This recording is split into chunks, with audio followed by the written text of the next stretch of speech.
Средба со сточари и оризопроизводители имаше вчера министерот за земјоделие Борче Серафимовски во општината Чешиново Облешево. Министерот го запознавме со проблемот кој што го имаат оризопроизводителите за откупната цена, ниската откупна цена, за проблемот со откуп. Заеднички заклучивме дека е неминовно владата да се вклучи со мерки со кои што би помогнал ваквата лоша состојба со оризопроизводството. Оризопроизводителите вчера беа децидни дека работат со загуба и дека секоја откупна цена под 35 денари за килограм оризова арпа за нив е неприфатлива. За нас е неприфатлива цената испод 35 денара откупна цена. Бараме исплата на заостанатите субвенции.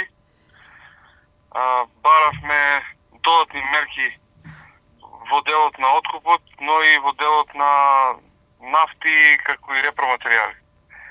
Изразивме го нашето незадоволство со сегашната откупна цена, која што се движи испод 20 денара.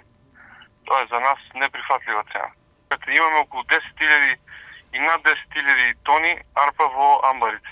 До овој момент посевите со ориз се во одлична форма и се очекуваат надпросечни приноси. Следен месец ние за 2 месеци имаме нова реколта, 2026 со Господ напред, и се надеваме дека приносите ќе бидат надпросечни, но се надеваме, јас очекувам и им посакувам на земјоделците такви да бидат приносите, но секој сум оптимист, но да видиме. Годинава во Кочанскиот дел од регионот со ориз се засејани околу 4000 хектари, што е аналогно на сеидбите од претходните години.